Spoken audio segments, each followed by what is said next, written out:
सासूबाई तुम्ही या या. असं अचानक येणं केलं? कोण नाही काही नाही. या या बसा. बस. अगं आई अशी अचानक कशी आलीस ग?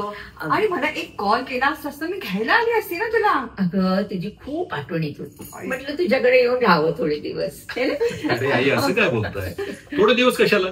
तुम्हाला हवं तेवढं राहा. काय झालं? मग काय? अगं हे घर तुझंच आहे, तू इथे हवे तेवढे दिवस राहा.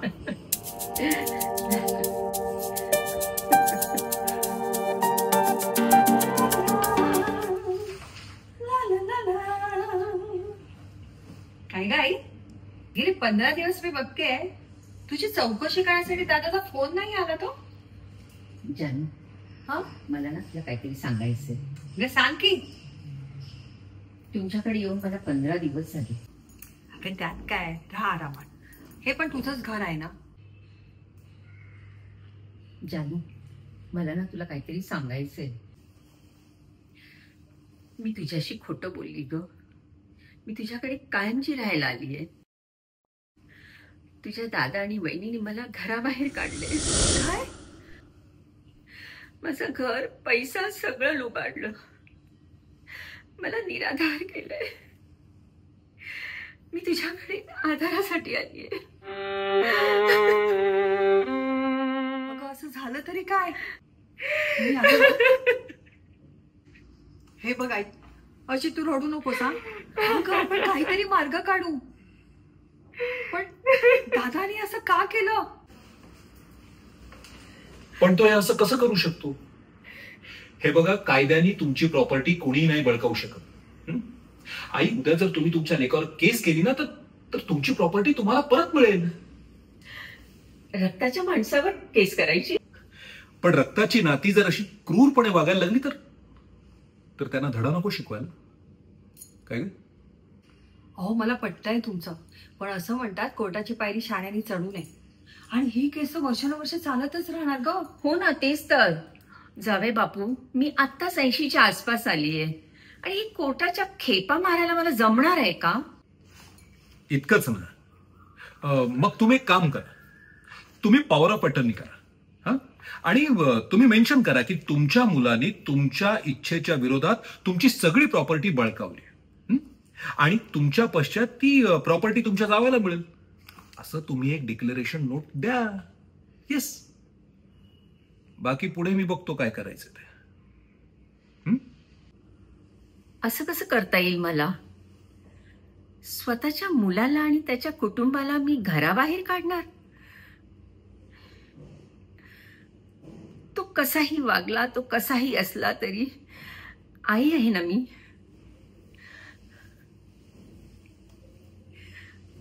राहू दे त्याला आनंदात.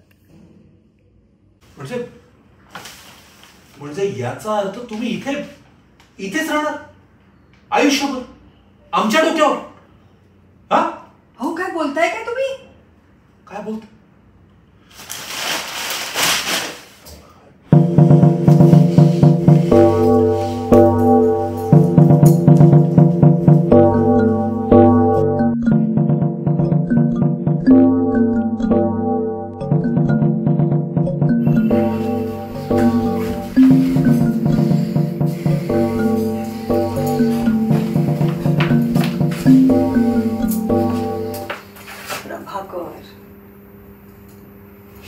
अहो जरा समजून घ्या ना आईला. तिला सुद्धा आता आपल्याशिवाय कोण आहे का? मला ना खूप आश्चर्य वाटला तुम्ही असे वागलात. प्रभाकर प्लीज, तुम्ही असे नाही आहात, कळतंय का?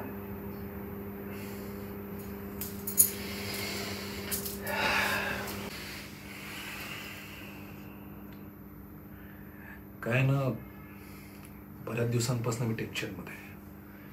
ऑफिसमध्ये सुद्धा एवढं काम आहे, कामाचा ओव्हरलोड आहे, त्याच्यामुळे सुद्धा कदाचित त्यामुळेच मी हायपर झालो असेल. I am sorry. I am really sorry. ठीक आहे, नंतर तिला सॉरी म्हणा. ठीक आहे. पण ना मला कळत नाहीये दादा असं कसं वागू शकतो? कसा वागू शकतो? अगं मला आश्चर्य या गोष्टीचं नाही वाटलंय.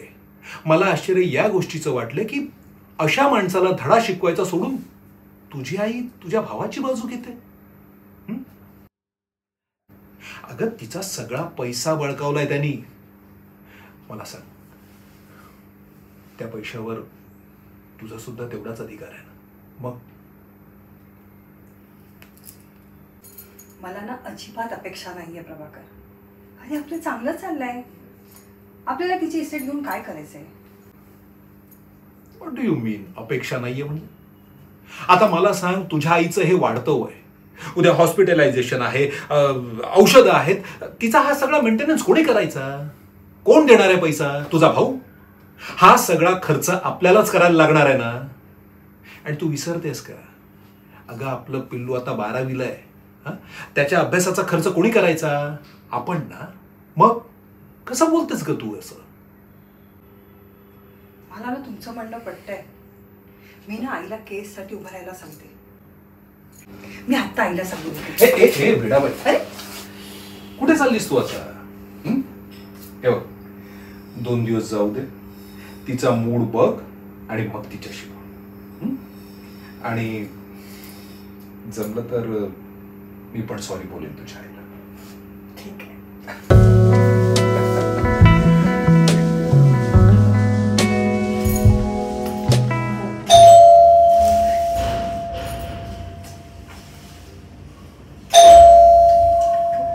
अगं तो फोन ठेव आणि बघ ना कोण आलंय ते.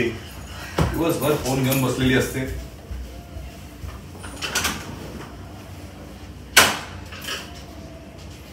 आपण कोण? मी असावरी वर्तक. कुठून आला? मी आता ओल्ड एज होम मधून आले. या ना आत, या या.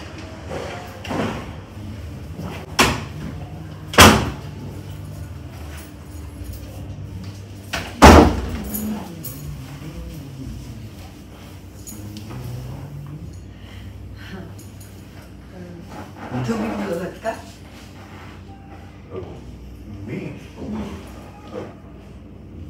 मी कशाला बोलवे? कोण आहे ते? मग कोणी बोलवलं? मी बोलवले.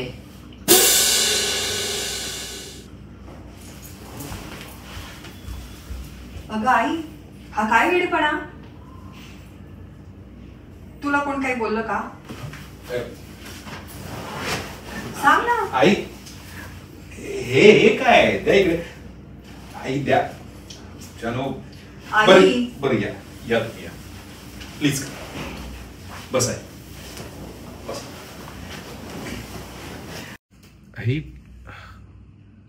आई मी तुम्हाला सॉरी बोलणारच होतो. हे बघा, मी जर तुम्हाला हर्ट केलं असेल ना तर I am sorry. I am really sorry. आणि मला तुम्ही जड नाही येतो. जिथे आम्ही तिघं तिथे तुम्ही अजून एक. पण खरं सांगू काय, मला असं मनापासून वाटतं की तुम्ही मानाने जगावं, आयुष्यामध्ये ना खंबीर स्टँड घ्यावं. म्हणून मी कदाचित चिडून बोललो असेल, पण तुम्ही मात्र माझ्या राग धरलात आहे ना. जावे बापू, मला तुमच्यावर अजिबात राग नाहीये.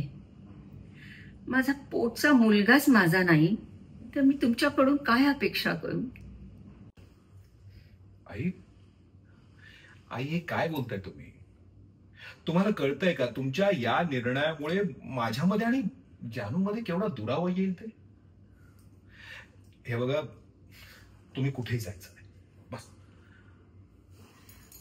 आई, आई तू कुठेही जाणार नाहीयेस. मला सोडून नाही जाणार आई तू. अगं आई, आपल्याला दादाचं काही सुद्धा नकोय, पण तू माझ्याकडे राहा.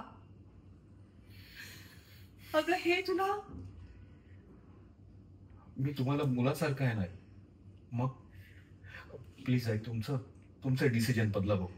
हो आई, नाही म्हणजे नाही जाणार. तू आमच्याच कडे राहणार. मला सोडून नाही जाणार आई तू.